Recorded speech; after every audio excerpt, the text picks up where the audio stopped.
What's up, guys?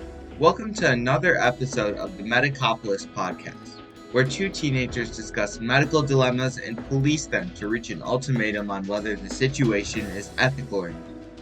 Thank you so much for taking the time out of your day to listen, and we hope you enjoy our episode on the ethics of direct-to-consumer advertising, or DTCA.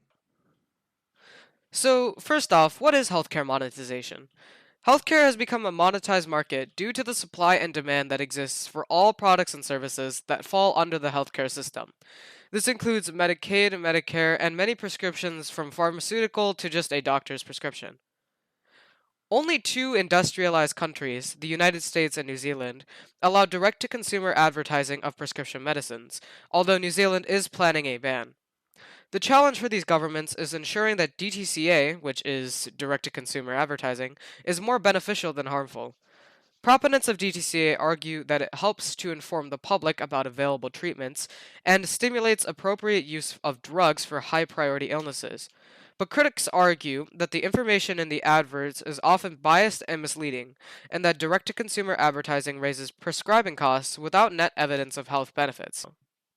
Critics argued that pharmaceutical DTCA also limits the amount of research that a patient might do when getting a prescription. Typically, this would be a good thing, as doctors are supposed to be able to give trust in the patient and prescribe them good medicines. But under the influence of DTCA, a doctor might actually give a patient a worse prescription. And since the patient has to trust the doctor, they won't do their own research, which means that they might be getting a worse treatment than what overall was prescribed.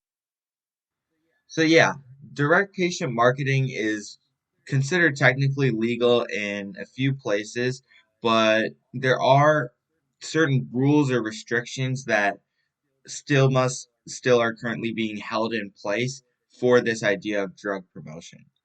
And because drug advertisements and other promotions must be truthful, accurately communicated, and balanced in presenting a drug's risks as well as its benefits.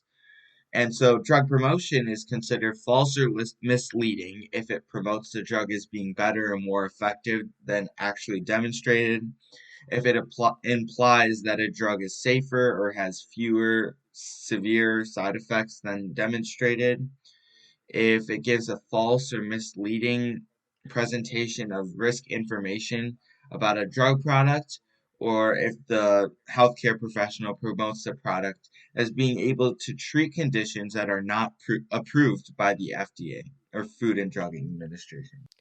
Critics also bring up the argument that older drugs are less profitable for advertisements because a share of the sales are automatically going to generic competition. Consequently, DTCA for any currently advised drug will become less profitable after expiry of patent protection from competition. When DTCA no longer provides competitive return on an investment, it is stopped, which means that benefits from current DTCAs will only benefit for a limited amount of time. Essentially, any older medicine that could have similar or better benefits won't be advertised as much, which means that the patient might not be getting as good care as possible. This could lead to essentially what is censorship of medicines to patients, as well as the doctors who don't know about these things and are forced to share what medicines they want to use because of DTCA. Promotional healthcare can lead some people to falsely believe that they are well informed, essentially reducing their motivation to search for more reliable information. Finding reliable information is already difficult, kind of like finding a needle in the haystack.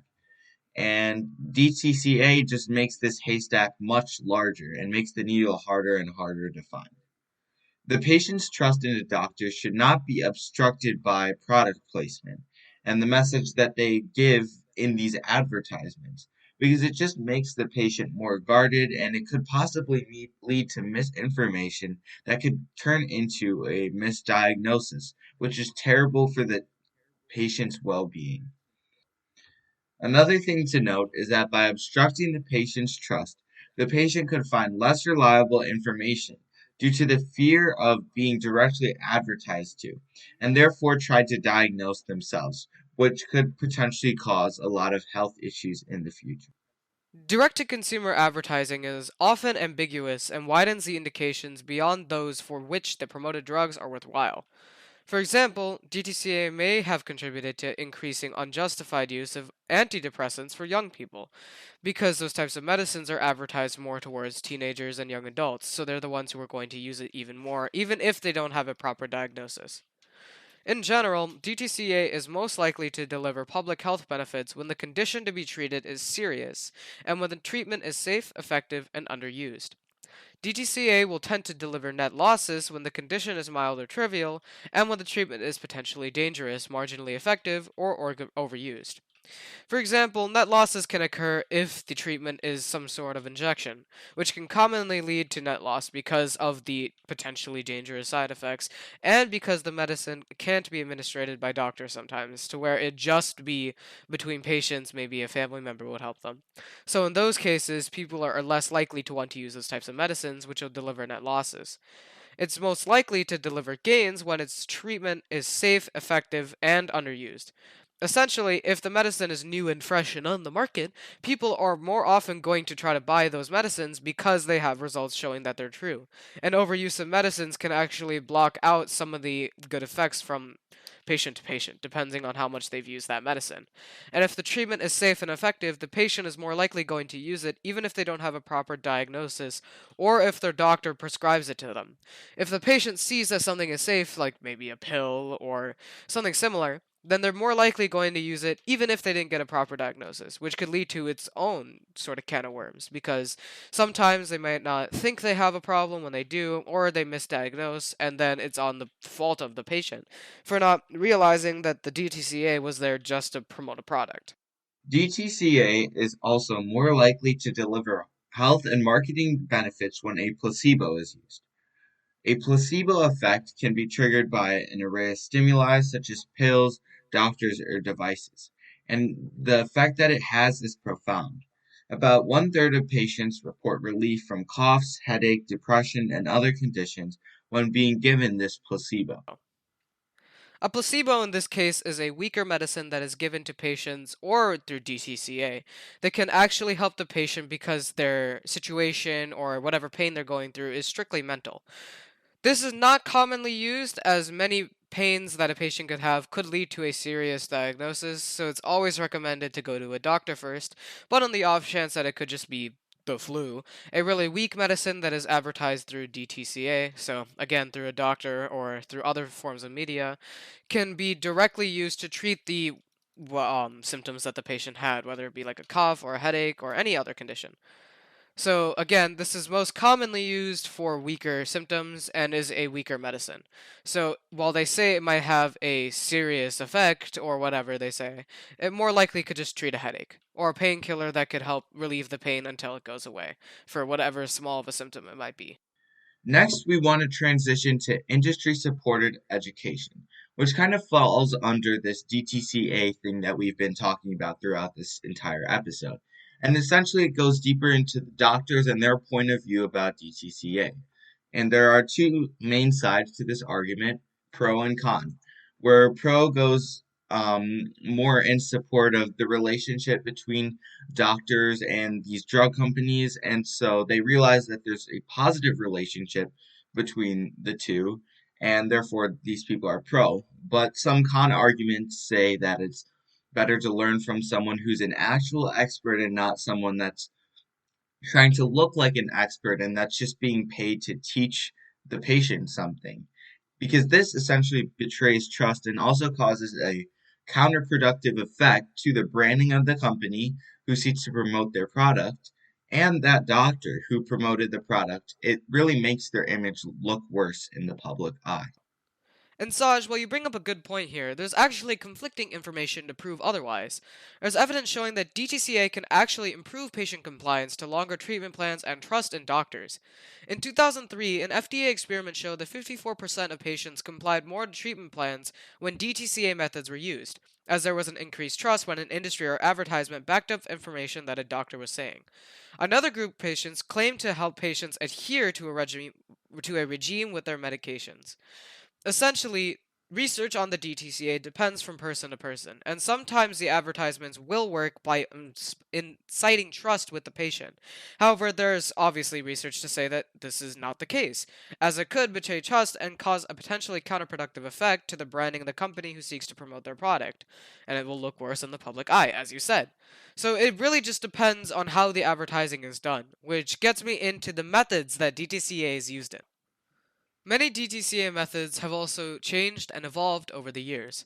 Nowadays, more of the information that is being marketed to consumers is through endorsement rather than comparative claims or non branded help seeking advertisements, where endorsements in this case could be through celebrity figures or through doctors of their own right, through product placements, or even through TV advertising as long as it's not non branded and help seeking.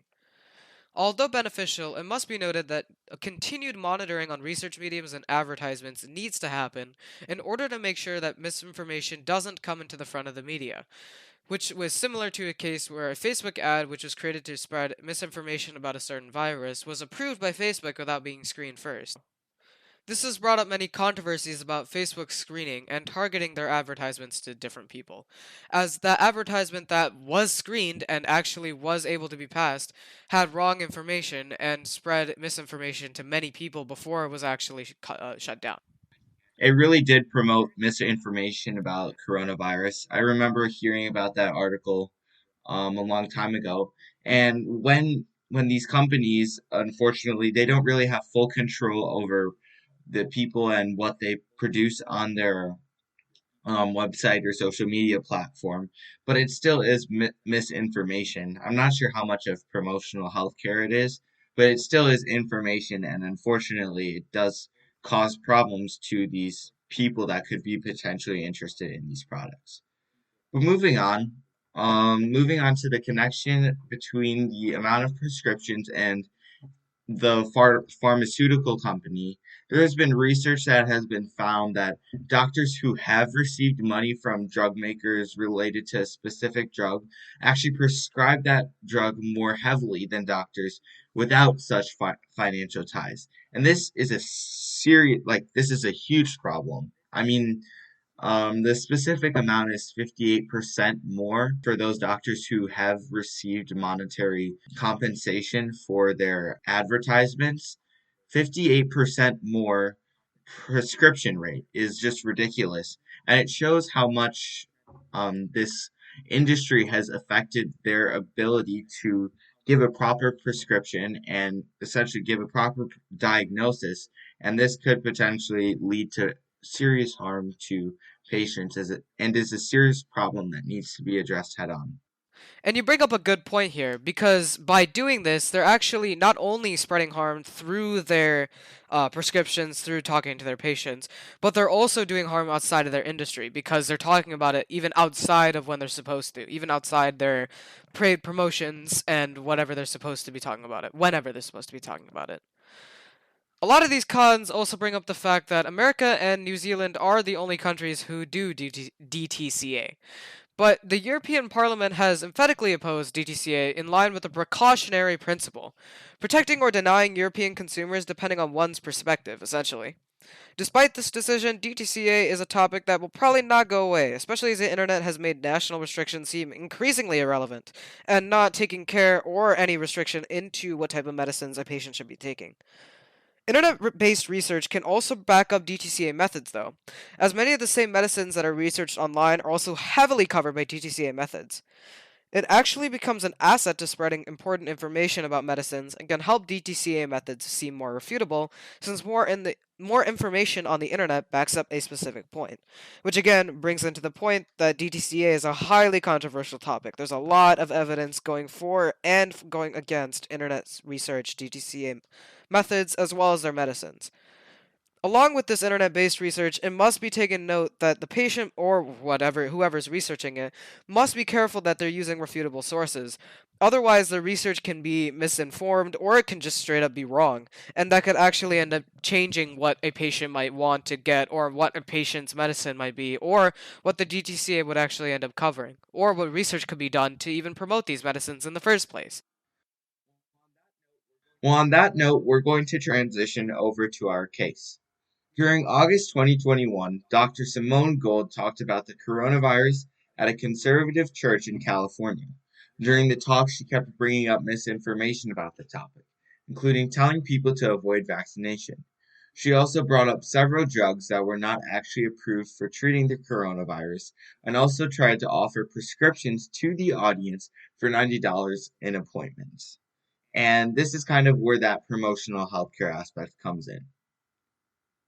Surprisingly enough, the California Medical Board wouldn't release any details about any sort of suspension of the license of gold, and so the NPR did some investigative work. It turns out that 15 out of 16 people were caught releasing misinformation about the coronavirus, and these people had actually pretty clean records, and none of their licenses had been suspended. The one person who didn't have an active license actually just let his license expire, rather than having it be suspended for any particular reason. And the question is, why? The problem is the fragmented medical licensing system is in the United States. Individual states have licensing boards up of a mix of doctors, lawyers, and private citizens. These boards usually respond only to complaints against individual physicians, and even that power is limited to a physician's actions. Typical internet activity is not normally monitored. What doesn't help is that many of the misinformation spreaders can get pretty big followings on social media due to having certain groups of people supporting their claims and then acting on it by following their accounts and having more misinformation spread because of it. Essentially, it's a huge cycle of misinformation that just grows and grows and adds more people to the cycle. Many find themselves on radio shows and TV talk shows talking about their experiences. Gold is now facing new charges as she participated in the insurrection at the U.S. Capitol, and she's awaiting trial for forcing her way into the building and engaging in disorderly behavior. But as she continues to wait for her trial, she is still a fully licensed physician. I think what's so crazy to me about this case is that she still has her license. She's still publishing even today. She's still on social media and she still has a following. So I think that what the problem is here, and some of the problems of DTCA in general, is that she's still allowed to have conversations and she's still allowed to talk about whatever she wants, even if it's misinformation, and the public can just eat that up. It doesn't matter if it's wrong, but as long as she herself is delivering the information, people can do a quick Google search. Oh, she's an American physician. Wow, I should probably trust her. But then you realize that a lot of what she's saying is not correct at all. So the fact that the California Medical Board wouldn't release any details about a suspension of license, they didn't suspend her license, and there have been more cases about this, about these types of situations where misinformation is spread. I think that really highlights some of the problems with DTCA. And if America is going to continue with this sort of product placement Medicare, we should probably address some of these problems, because what's happening right now is that many people are introducing their public opinion to the world, or at least in America, and since they're at least slightly reputable by some sort of margin, some sort of metric, they're able to keep going and talk about essentially whatever they want. And I think it can lead to a lot of problems down the line that should probably be solved.